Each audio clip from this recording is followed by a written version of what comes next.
extraction molecule. And I also spent some good time working with indigenous herbs like some of them, the Morinda citrifolia, Tinospora cardifolia, this is again Whitenear root, Haldia turmeric. So this is flaxseed, decalib. So these are the herbs I work, and I also spent some amount of time working with microalgae, which is an excellent source of single cell protein and other rare molecules like vitamin B12 and other things.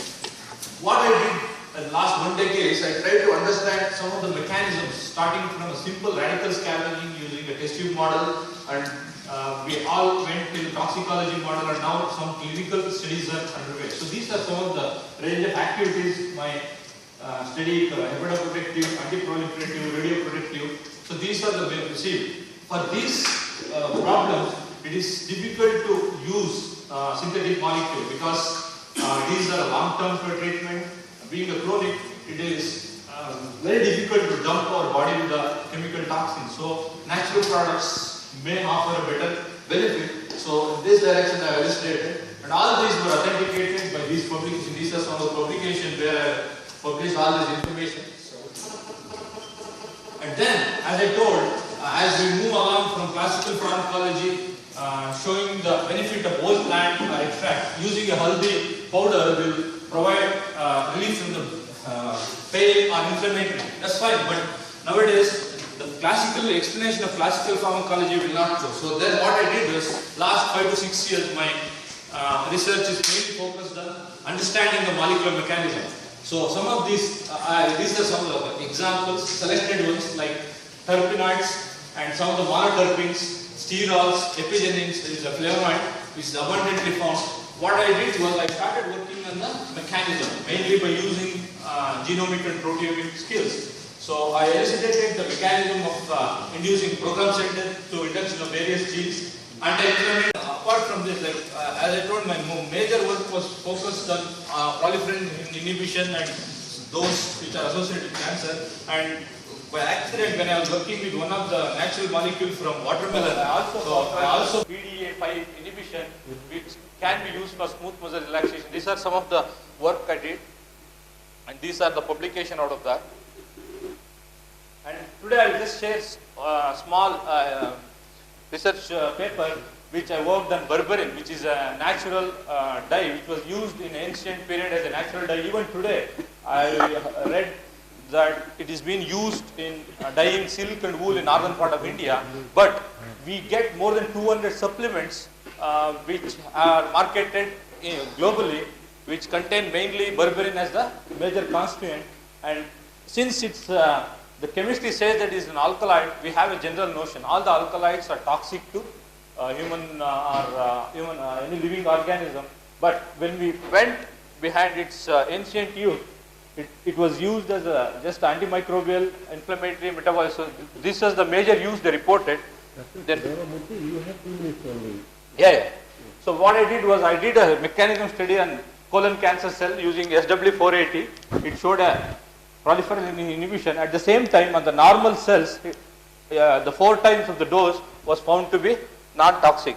Then I did some experiments using proteomics where we studied key markers like BAX and BCL2. These are the genes which are responsible for like inducing the apoptosis. So there was a significant, even at 25 micromolar, it has shown a significant induction of programmed cell death.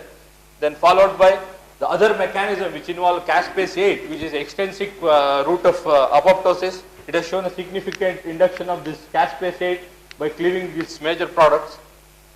Then angiogenesis is being one of the target to overcome the vascularization for the new tumor growth. So inhibition of VEGF is one considered as a landmark in cancer prevention. So these molecules have shown an excellent inhibition of VEGF. So all this information, and again it's a staining, and this the camptothecin was used as a standard. This gives a clear information about the mechanism, and these are some of the information, and you can go through.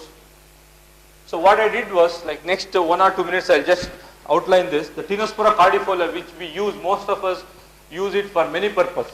So I was trying to understand what exactly it has, a very potent compound. we did subject to extraction with using different solvent. Then when I studied radical scavenging activity, the methanol portion has shown a highest inhibition activity. This made us to go further, and we did another radical scavenging activity where again a methanol has shown highest activity. Based on this, we did cytotoxic assay. Again, when compared to standard drug, methanol extract has shown highest activity. This gave us an information that there is something in this extract. Then we used a fractionation. The methanol extract has been fractioned using different solvent, basically chloroform, ethyl acetate, and methanol. And one of the fraction out of 9 fraction we collected, fraction 7 gave us maximum activity. Then we decided there may be some potent compound. When we subject that to thin layer chromatography, we found a beautiful yellow color spot. So that was constituting more than 85% of the total compound. And then when we subjected for high performance liquid chromatography, we found it is nothing but berberine. So through this, we just found that berberine is a key component in Tinospora cordifolia. This is the unpublished information. So to summarize, based on my 10 years of research, I say that plants serve as a promising source of bioactive and health beneficial compound. And as we are aware, the modern world is moving more towards the genomic and proteomic. We need to create evidence. We cannot claim that this plant or extract is good for some ailment. We need to provide a molecular evidence at genomic and proteomic level. And natural alkaloid berberine is a potential compound to be studied for a preclinical and clinical study for cancer prevention. And in Tinospora, we found that this is one of the best active principle and key component. With this, I would like to thank all my students and my teachers and Professor N.S. Murthy who nominated me for this award, and I would especially thank NAMS and all those supporters. Thank you. Thank you, Dr. Radha Murthy. So this paper is open for discussion.